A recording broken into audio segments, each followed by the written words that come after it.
Let's go. Welcome back. The week we missed. I'm Jeremy. That's Todd. What's today? It's like January 27th or 8th, somewhere around there. End of January 2022 is coming in hot. It is probably just as wild as 2020 and 2021. We didn't have an insurrection yet this year, but that doesn't mean that it's still not a wild year. So we don't talk about what we're going to bring to the table before we bring it. I feel like it's possible this week again. I think last week we kind of had something similar that we were going to talk about. Definitely possible this week, just because I know I'm fascinated by this. I don't know too much about it because I've been trying to read, but it seems like it's been a little bit suppressed, at least in like mainstream media and in American media. Do you have any guess what it's going to be, Todd? I don't know. No, I don't. Well, I've got a couple ideas. Canadian truckers. Yes. That's what I wanted to talk about. Perfect.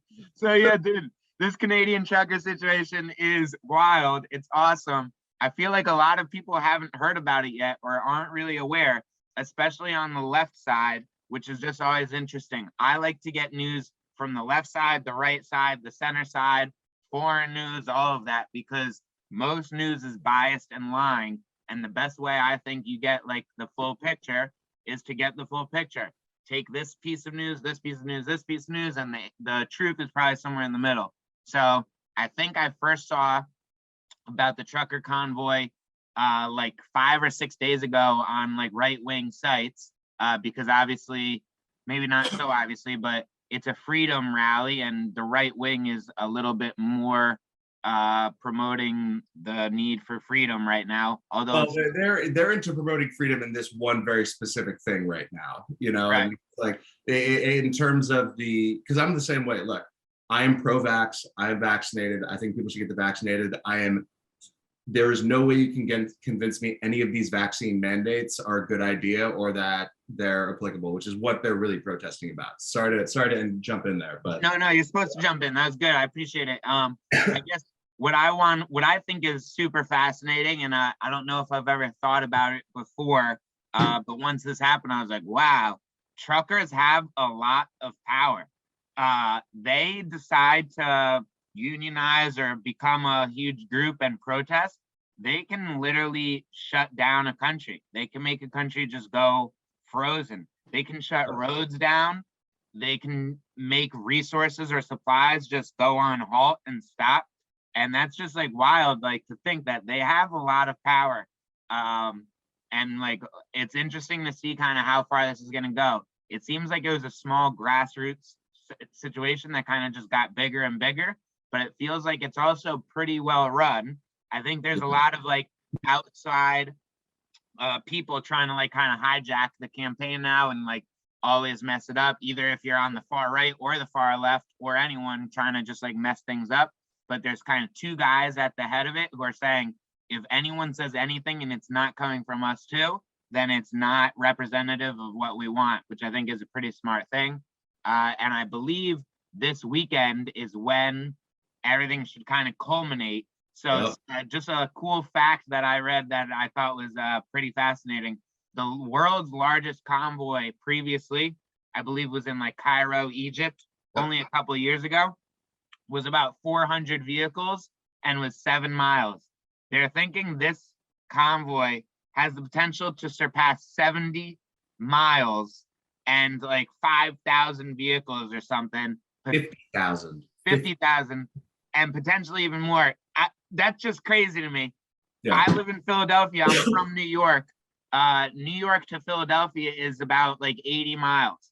So when I drive from Philly to New York, I'm imagining a convoy of cars the entire way on the highway. Yeah. And I'm like, wow, that is wild. And there's a lot of cars on the side of the road just cheering them on, saying, let's go, Brandon, which is funny because I think this whole thing started in a town called Brandon, which is really?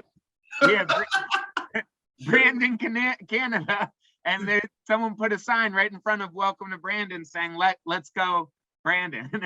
You know, Jeremy, I'm not like a super religious person, but I choose to believe in a higher power. And it's moments like this where I think it's like God just like playing little tricks on us or being like, hey, let me shoot you something funny. Let me shoot you a little funny coincidence. Definitely. And it's like, it's just funny. I love that. I did not know that detail. But yeah, no, this convoy is wild. And it was funny because Justin Trudeau, Prime Minister Blackface, Wait. he made, well, I mean, shit, I think there were like 17 photos of him doing like brown face. It's like, at least these US politicians, when they get caught, it's usually like one time. But with him, I think there have literally been like 4 or 5 photos of him at like separate events doing like brown face to dress up as like Indian people. And it's like, whoa, bro, like you were super into this. Yeah, it wasn't an accident. No. Like it was his thing. Like I think it was his thing. Like I think I do. What do you mean I can't do it anymore? Like this is what I'm known for. So I think the other part of this so he came out and he called it a small fringe minority, and it's like, yo, bro, 50,000 trucks, that's at least 50,000 people, because you got to have at least one driver per truck. And let's say it's only half. Let's say it's 25,000 people. What's Canada's population? Like, let me look. What would you guess? Because I want to guess, but I don't want to. 5 million? Oh, 38 million. Sorry, Canada. I was going to say like 25, 30. I really was. I'm glad I wasn't so off. I felt like I could have been really off though. So if it's 38 million and it's, 50,000 people, that would be like 1% of the population, or a tenth of a percent? 3 million is 10%. Yeah. No. So what is 50,000 out of like 40 million? 0.1%. 0.1%. Okay. But still, to even have 0.1% potentially of your entire population aligned doing anything is wild. That's the amount of people who die from COVID. So it's the same. It's the same 0.1%. Potentially. I think the other angle of this story that no one's talking about, and I think if the Republicans are smart, they will make a way to make this a campaign issue in the fall, is that, hey, Jeremy, have you heard that we have supply chain issues going on? Right, exactly. No, I don't know if anyone knows this. So one of the things that started this, it wasn't just that there was a vaccine mandate that Canada is pushing down on their people and their truckers. It's that in January of this year, Department of Homeland Security ruled that any foreign truckers, any really foreign people driving into the US would need to be vaccinated. And obviously that covered truckers as well. And so this executive branch, and look, I get it. If it's someone who's going to be like a tourist and is coming here for a couple of days or a couple of weeks, like I could understand the vaccine mandate. And also countries have a right to put rules on people entering their country. Like I have way less problems with vaccine mandates when it's saying, if you're someone who's coming into a country, or if I'm going to someone else's country and I need to be vaccinated, that's fine. They're a sovereign country. They can do it. It's like a passport. Like you need a passport to come in. You need a vaccine. And you actually do need other shots too to go to some places. Yeah, some places. I had to get a yellow fever shot to go to Ecuador. Right. That I could have canceled my trip to Ecuador, but I got the shot. It was fine. And so this idea that we have this massive supply chain crisis, and then the Department of Homeland Security, an executive branch department, decides to put a rule in place that it would be impossible for it to help the supply chain crisis. It could only make it worse. And this is something Biden could literally tell them, be like, don't do that. And they would have not done it, because he could end that mandate with the stroke of a pen immediately. And it would be something that would help the supply chain crisis. And what's interesting is truckers, obviously there's going to be some risk in all of that, but for some reason, like if you are a nurse, I'm like trying to formulate this connection in my head. It might come off wrong, but they're allowing nurses to work who have been exposed to COVID just because there's a shortage of nurses. And it's like, oh, you really need nurses, so you guys are willing to like have them come in, even if it's not the safest thing. And it's like, why aren't you doing that for truckers also? A nurse literally is being exposed a lot when they're going into a hospital. A trucker is by himself. I saw too, there's like a mask mandate for these truckers to wear a mask in their truck. And it's like, yo, they're by themselves in a closed area. Why is that necessary? But nurses, they're excusing to do that. And it's interesting. It doesn't really add up. And the thing that's wild is nurses that caught COVID and therefore had some level of natural immunity before we had vaccines. But if they didn't want to get the vaccine, they were fired in many states in localities.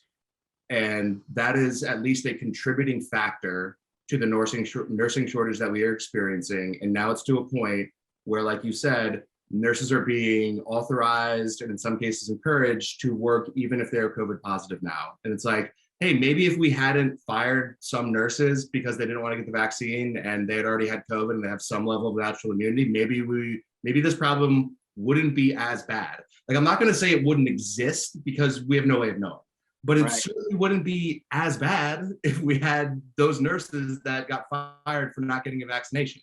And then also, frankly, had natural immunity because they were completely surrounded by COVID when it was going wild. Like, it's so wild. Like, we're allowing these COVID rules and these mandates that are frankly constitutionally questionable and, in my opinion, morally questionable and ethically questionable. We're doing them, and basically we're like shooting ourselves in the foot between the truckers, the nurses, doctors, whomever else, firefighters, EMTs, police officers, whatever the case may be, teachers, maybe in some cases. It's like, we're doing this thing, and that frankly now, because the COVID vaccine is showing that it's really not stopping transmission, it's basically just keeping you out of the hospital and keeping you from dying. Like, that at this point is basically the line on the vaccinations, which is good. It's great. Everyone get vaccinated. But if someone has a moral or ethical objection to it, I don't think we should force them. And frankly, at this point, it's people that are vaccinated are passing COVID to each other now. Like, it's absolutely crazy. And I think that what do you think is going to happen with this Canadian envoy? I think Justin Trudeau is going to call them racist white supremacists if he hasn't already. And I think that it's going to be talked about. It's not going to be covered. The only news networks that will show it will be like Newsmax, OAN, Fox News. CNN will probably have a 10-second blurb on it and then spend 4 minutes talking about, well, are these even truckers? What is going on here? What is up with this movement? And honestly, are these the type of people you want delivering your child's baby food? These racist, white supremacist anti-vaxxers? It's like, wouldn't it be better if they all just got fired? Like, I don't know. It's gonna be wild. And it's, hopefully, honestly, I think the best thing that could happen from this protest is that Justin Trudeau finds his balls and is upset that people are challenging him, and he dispatches police to just like beat the ever living piss out of these people, and they just peacefully resist and just take the beating. That would be the best thing for this. If they just step out of their trucks and are cracked upside the head with a billy club and are being arrested en masse, that would make that the videos of that and the pictures of that would make people realize like the level of tyranny that the state regularly engages in, and the state sanctioned violence that they're able to engage in because they're the state. They get to do it. It's allowed for them to violently suppress people. Sometimes it is needed, but in cases like this, it's gonna get mud on their face. What do you think is the result of this? I think things just keep on escalating till we have our like next not world war, but like basically a collapse. I still think everything's going to shit. I don't think it's necessarily a bad thing because things weren't working for the last 20, 30 years. And sometimes you need everything to kind of like collapse and dismantle to start anew. So are you saying you support a great reset of sorts?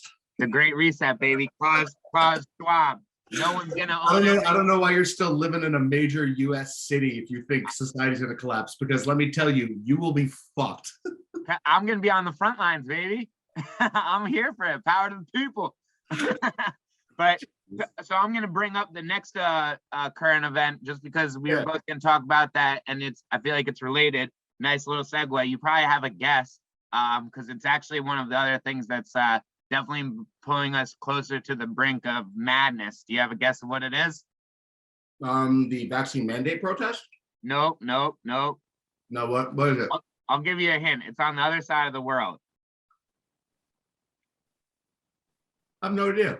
I'll give you another hint. I didn't realize this is the second largest army in Europe. Oh shit. Russia, Ukraine. Yeah, that's just crazy. Like, so I feel like I know quite a bit, or not like a lot, about foreign affairs and international like news. But I know more than average, and I still don't know a lot at all. Most people don't know like anything about what's going on anywhere except right in front of them. But it's been fascinating to see. It's definitely not a good thing. But I decided, I saw my brother had watched it, and I thought it was a good idea. I decided to watch this documentary on Netflix about like Ukraine and Russia, Crimea, 2015, when like the student protests started happening. And I didn't realize, I think it's pretty fascinating that this all kind of started during USSR and never really ended. So in 1991, Ukraine declared themselves like a sovereign nation. They put this guy in as president. I can't pronounce his name really, but like V something. Too many consonants. Yeah, exactly. No vowels. I want to kind of look it up. Prime Minister. No, he's not prime minister. Whatever. This guy in 1991, they put him in, and basically he wasn't legitimately elected, and they found that out, and then they overthrew him in like 1993. This guy has been around since then, and then he came like back to power in some year. I can't remember. I'm off with all my like actual facts, but this guy came back to power and it's kind of been like being friends with Russia since then, and like making backdoor deals with Russia. But my main point is that this has been happening since 1991, just back and forth. There's like periods of time where things stabilize a little and they're not so crazy, but the whatever is still kind of happening, and it's pretty crazy to see. It's not a good situation. It seems like we're going to war, and just another thing that seems to escalate just the world right now into mayhem. Well, look, here's the thing. If a single American soldier dies in this conflict, Joe Biden should be impeached, and he should certainly never be reelected, because there is zero reason for U.S. blood to be spilled in this conflict. And frankly, I also find it.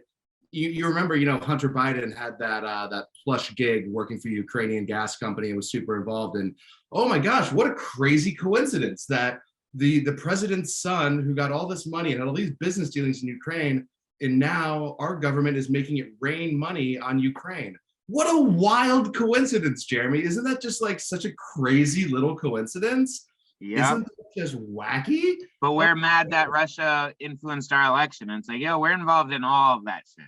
Oh yeah, of course. And it's Yanukovych, that was his name. Yes, I've heard that name kicked around. And I think that it's interesting to watch how this happens, because in this issue, it actually has a lot of people on the right and left being like, why the hell are we doing this? Like, what are we doing? And apparently Joe Biden had a call with the prime minister yesterday where Joe Biden said that like the sacking of Kiev is very possible, and that an invasion is imminent. And the prime minister, or whatever his title is, of Ukraine, basically said that he needs to calm down the messaging because it's not helping. And this is like a form of American imperialism. Like, we are sticking our hands into this issue to a degree that it does not need to be. To a level that does not need to exist. We don't need to be interfering at this level. And when you have the literal leader of the nation being like, can you guys calm down? Like, you're not helping. Yeah, no, he said it multiple times. He's like, stop talking, you're making everything worse. And we're like, oh no, don't worry about it, we got you. It's like, no, they're telling us to stop.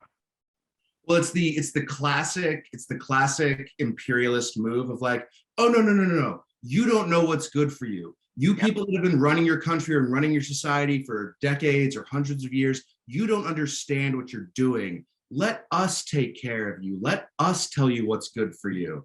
And it's like, you know what? It wasn't good when the Brits were colonizing the world, or when the Belgians came into Congo. And it's not good now. And like, it's a different form of sort of imperialism, but it is definitely related. And I would say it's like imperialism's like more dressed up and more palatable cousin that like doesn't call itself imperialism, but when you really break it down, like it definitely is. It's like, I feel like it's like proxy imperialism, because these are like proxy wars. Like we're basically at war with Russia through Ukraine. That's what it kind of seems like. It's just absolutely crazy because, and all this is like, this is the way that these conflicts so often start, because I forget the exact regions, but when Hitler was ramping up before World War II, Germany, that was Germany. No, I know. Okay. But one of the first things they did, they were like, hey, there are these people in France. I think it was like Alsace-Lorraine, possibly. They're like, and there's a lot of German people there, and they want to be part of Germany. So, they're really like, this is actually a piece of Germany. Like it should be ours. So we're just going to go in there because all the people want to be German. They all speak German. They want to be with us. So we're just going to take them. And that's what Putin is doing with this region called the Donbass, which really is ethnically majority Russian. I think Russian is spoken there very commonly, or maybe by most people. And that's sort of the excuse they use. And honestly, when I think about this, it's like, you know what? Well, geographic borders political borders are just drawn by men, just literally drawing lines on a map. Like, and to some degree, we have to understand that is always going to cause conflict, because the way that societies before we had, our complex political systems developed was like, yes, all these people that are all the same tribe, or that are all the same culturally, this is their region, and there's no formal border. But when, if you're a foreigner and you enter into that area, like you might catch some shit, or like if you don't mind your P's and Q's, like you might be running into the authorities there. And now when we have these strictly defined political borders that are being negotiated between leaders of different groups or different countries, they have to agree on a line somewhere. And some people that are near that line are not going to be happy with it. They're either going to feel excluded from one country or feel like they were taken over by another.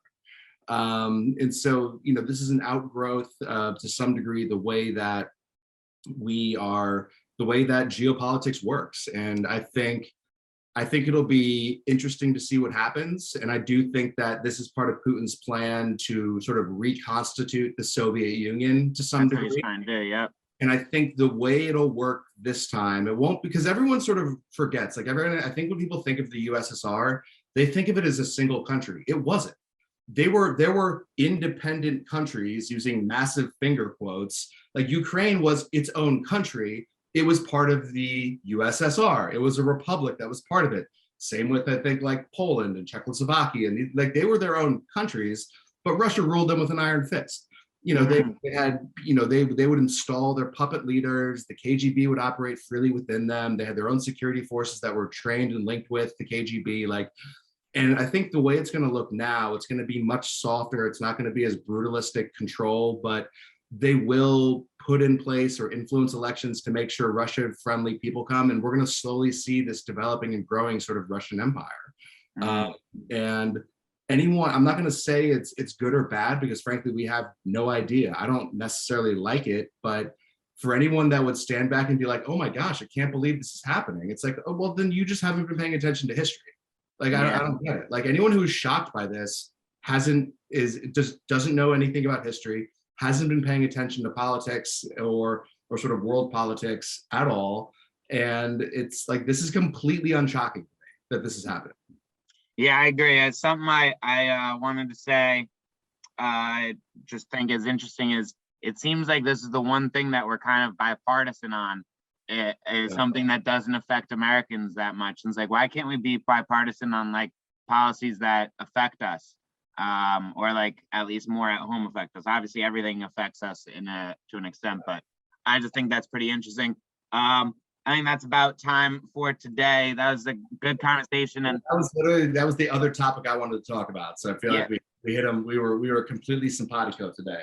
I mean, and I don't think those two topics are going anywhere anytime Ooh. soon. They might change form a little bit, but we'll be talking about freedom mandates and foreign policy war for a long time. My Absolutely. little fun fact before we leave, did you know Pablo Picasso wasn't a good person? Oh yeah, so he was probably a monster. Like I think he was like a violent, like woman abuser. Like Yeah, I had no idea. So he has like the most, I guess what brings it up or what makes me think he's like the most amount of art sales, fine art sales like every year. I think there's like $800 million in Picasso sales last year. Why fun. isn't he can't Go on. what No, what go on. Go on. why isn't he canceled? Like the dude abuses women, and he caused two people to kill themselves and caused two people to go like clinically insane. And he's the most celebrated like artist and most sold artist. It's like, why isn't he canceled? Is interesting to me. I just don't get how we choose who gets canceled and who doesn't. So fun fact for me personally, my uncle was a big art collector and he actually gave me, it's a Picasso print that then Picasso hand signed with pencil. So I actually have an actual Picasso signature. So you're saying I should get rid of that or burn it or? Tell it before he gets canceled, man. So actually, too, I'll have to keep my eye on the market. I think it's worth like 75 bucks. They started pumping out a bunch of stuff when he was getting older. I'm gonna try and send you this this link. I gotta find it. I have a person I'm connected to on Facebook who had an original Picasso, and I think he burned it on a live stream and made the video of him burning the Picasso into an NFT. Of course he did. So we destroy an actual piece of fine art in order to create a piece of digital bullshit art. Hell yeah, dude. That's the world. That's the world. We live in a dumb world, Jeremy. We live in a very dumb world. I love it. I don't even know what to do with that information. I just don't know what to do with that. I'm gonna send it to you. But yo, have a great day. This was a great way to start my day. I'm excited to go see what else is happening in the world, and hopefully next week is even crazier, so we get more and more good content to talk about. Absolutely, man. All right. All right. Love you, everyone. Have a good one. Peace.